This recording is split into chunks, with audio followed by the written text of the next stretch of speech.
Hello everyone. चलिए आज हम स्टार्ट करते हैं छोटा मेरा खेत पोयम और इस पोयम से रिलेटेड एमसीक्यू। तो आप अपनी बुक में देख सकते हैं, छोटा मेरा खेत चकोना, कागज़ का एक पन्ना, कोई अंधड़ कहीं से आया, क्षण का बीज वहाँ बोया गया, कल्पना के रसायन को पी बीज गल गया निःशेष, शब्द के अंकुर फूटे पल्लव पुष्पों से निमित हुआ विशेष। तो कवि खेत किसे मानता है? कपड़े के टुकड़े को, कागज़ के पन्ने को, ज़मीन के टुकड़े को, घर के बीज को। तो कागज़ के पन्ने को क्लियर इसमें दे भी रखा है। अंधड़ से क्या अभिप्राय है? अंधड़ भावनाओं की आंधी, धूल मिट्टी से भरी आंधी, विचारों की उथल पुथल, विकल्प का और खा दोनों है। आंसर इसका होगा धूल मिट्टी से भरी आंधी। अंधड़ मतलब यही होता है। जिस प्रकार किसान खेत के बीज बोकर फसल उगाता है, उसी प्रकार कागज़ के पन्ने रूपी खेतों में भावनाओं की आंधी और विचारों की उथल पुथल के प्रभावों से किसी एक क्षण में विचार रूपी बीज पर कविता लिखी जाती है। शब्द के अंकुर फूटे में निहित भाव स्पष्ट कीजिए। शब्दों में भाव अभिव्यक्ति होना, रचनाशील होना, सांसारिक और व्यवहारिक अनुभवों से रचना करना, ये उपयुक्त सभी। तो उपयुक्त सभी इसमें आएंगे। आंसर क्यों आएगा ये देखिए आप। भाव व्यक्ति का बीज जब रचनाशील रूपी रसायन पाकर गल जाता है, तब सांसारिक और व्यवहारिक अनुभवों के आधार पर शब्द रूपी अंकुर रूप में फूटने लगते हैं और यह अंकुर बढ़ते बढ़ते एक दिन फसल के रूप में विकसित हो जाते हैं। कवि ने अपनी तुलना किससे की है? बनिए से, किसान से, दुकानदार से या व्यापारी से? तो उन्होंने अपनी तुलना किसान से की है। कवि ने स्वयं को किसान के समान माना है और किसान खेती में बीज बोकर पानी खाद देकर फसल उगाता है। कवि की रचना भी फसल उगाने के समान श्रम साध्य कार्य है। उपयुक्त काव्यांश किस कविता से लिया गया है? उषा से, रुबाइयों से, छोटा मेरा खेत या फिर कैमरे में बंद भाई? तो छोटा मेरा खेत। नेक्स्ट क्वेश्चन दे रखा उपयुक्त काव्यांश आपका छोटा मेरा खेत से। झूलने लगे फल रस अलौकिक, अमृत धारा फूटती, रोपाई क्षण की, कटाई अनंता की, लुटते रहने से जरा भी नहीं कम होती, रस का अक्षय पात्र सदा का, छोटा मेरा खेत चकोना। अलौकिक अमृत धाराएं फूटती का आशय स्पष्ट करिए। फलों के रस की व मिठास की अनेक धाराएं फूटना, फलों के काटने पर रस की धाराएं फूटना, कविता रूपी फल से आनंद की अमृत जैसी धाराएं फूटना, ये उपयुक्त में से कोई नहीं। तो कविता रूपी फल से आनंद की अमृत जैसी धाराएं फूटती हैं। जब कवि के हृदय में शब्द रूपी अंकुर फूट कर पक कर कविता रूपी फल के रूप में झूमने लगते हैं, तब उनमें से अलौकिक रस की अमृत धारा फूटने लगती है। कटाई अनंता तक की किस प्रकार संभव है? फसल की कटाई जितनी करो उतनी वह अधिक हो जाती है, या खेत की लंबाई का फसल का कोई अंतर नहीं है, अनंत काल तक फसल कटती रहेगी। साहित्य रूपी फसल की कटाई अनंत काल तक कर सकते हैं। तो साहित्य रूपी फसल की कटाई अनंत काल तक कर सकते हैं। आंसर होगा इसका घ। तो साहित्य रूपी फसल की कटाई अनंत काल तक हो सकती है। किसान द्वारा खेत में उपजी फसल की कटाई एक बार होने पर वह समाप्त हो जाती है, परंतु साहित्य रूपी फसल कभी समाप्त नहीं होती, वह हमेशा अनंत काल तक आनंदित करती रहती है। लुटने रहने से भी क्या कम नहीं होता? फसल, साहित्य की रसधारा, धन संपत्ति या पुस्तकें? तो साहित्य की रसधारा। नेक्स्ट है उपयुक्त काव्यांश में कवि ने रस का अक्षय पात्र किसे कहा है? कविता को, कहानी को, निबंध को या नाटक को? तो उन्होंने कविता को कहा है। अक्षय पात्र का अर्थ होता है हमेशा भरा रहने वाला पात्र। अक्षय पात्र कभी खाली नहीं होता। कविता भी रस का एक अक्षय पात्र है। वह अक्षय पात्र में से जितना भी रस बांटा जाए ये कभी समाप्त नहीं होता। छोटा मेरा खेत रचना किस कवित्व द्वारा रचा गया है? तुलसीदास, उमा शंकर जोशी, फिराग गोरखपुरी या शमशेर बहादुर सिंह? तो उमा शंकर जोशी द्वारा हुआ है।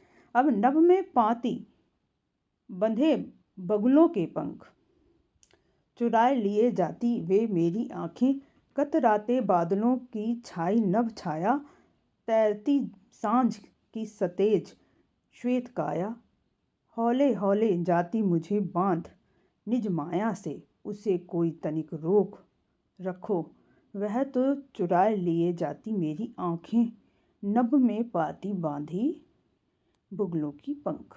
तो उपयुक्त कविता का नाम छोटा मेरा खेत बगुलों के पंख, आत्मपरिचय, दिन जल्दी जल्दी ढलता है। तो बगुलों के पंख इसकी कविता है। तो आकाश में क्या छाया हुआ है, वह कौन उड़ा रहा है।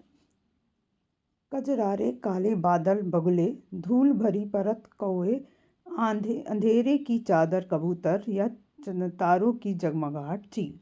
तो कजरारे काले बादल बगुले, आकाश में काले बादल छाए हुए हैं और उस खुले आकाश में पंक्तिबद्ध बगुले उड़ रहे हैं, उड़ाए जा रहे हैं या उड़ रहे हैं। आकाश में काले बादलों से तैरते बगुलों के पंख किसके समान प्रतीत हो रहे हैं। प्रातः समय की लालिमा के समान, दोपहर की चमकती धूप के समान, सांझ की श्वेत काया के समान या रात की कालिमा के समान। तो सांझ की श्वेत काया के समान आंसर होगा गा। आकाश में काले बादलों में तैरते बगुलों के पंख सांझ की श्वेत काया के समान प्रतीत हो रहे हैं, जो देखने में बहुत ही सुंदर प्रतीत हो रहा है।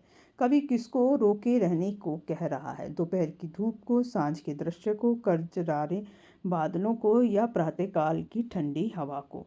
तो वह सांझ के दृश्यों को रोके रहने के लिए कह रहा है। कवि सांझ के उस दृश्य को रोक कर रखना चाहता है जिसमें बादलों के बीच बगुलों की पंक्ति उड़ रही है, और कवि इस वातावरण पर बहुत मुग्ध हो रहा है।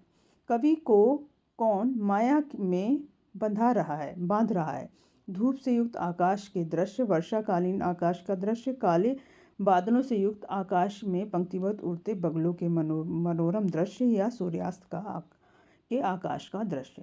तो काले बादलों से युक्त आकाश में पंक्तिबद्ध उड़ते बादल जो बगुले हैं उनका मनोरम दृश्य। व्याख्या कुछ इस प्रकार से। काले बादलों से युक्त आकाश में पंक्तिबद्ध उड़ते खेत बगुलों को देखकर कवि की आंखें उन्हीं पर टिक रही जाती हैं, और यह दृश्य इतना मनोहर है कि कवि उस दृश्य की माया में बंधा रह जाता है।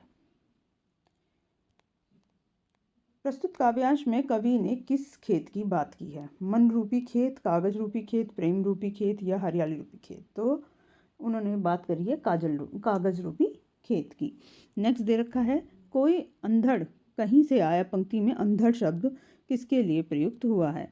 अनजान व्यक्ति के लिए, कवि के मन के भावों के लिए, आंधी के लिए या विरोधी व्यक्ति के लिए। तो कवि के मन के भावों के लिए प्रयुक्त हुआ है। नेक्स्ट है, कवि ने अपने खेत में कैसा बीज बोया है। धान रूपी बीज, प्रेम रूपी बीज, शब्द रूपी बीज या ये सभी। तो शब्द रूपी बीज उन्होंने बोए हैं, आंसर होगा सेकंड। नेक्स्ट है, कवि ने अभिव्यक्ति रूपी बीज कहाँ बोया है। खेत में, घर के आंगन में, छत पर या कागज के पृष्ठ पर। तो कागज के पृष्ठ पर। नेक्स्ट है, कवि ने अपनी रचना कार्य की तुलना किससे की है। महान साहित्यकारों से, श्रेष्ठ काव्य कृतियों से, खेती के कार्यों से या अपनी सहयोगियों से। तो खेती के कार्यों से। नेक्स्ट दे रखा है, कवि ने रसायन किसे कहा है। साहित्य को, शब्द को, कल्पना को या फिर खाद को। तो उन्होंने कल्पना को रसायन कहा है। नेक्स्ट दे रखा है, बीज के गल जाने के बाद उसका क्या हुआ। बीज नष्ट हो गया, उनके शब्द रूपी अंकुर फूट पड़े, उससे फसल तैयार हुई या उससे नयापन आया। तो उससे शब्द रूपी अंकुर फूट पड़े, आंसर होगा सेकंड।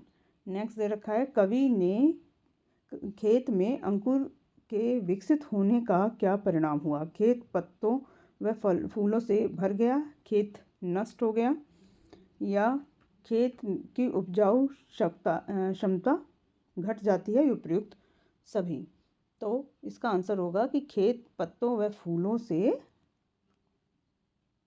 भर गया या भर जाता है। ठीक है, आंसर होगा इसका फर्स्ट। नेक्स्ट दे रखा है, कवि की शब्द रूपी अंकुर विकसित होने पर क्या करते हैं।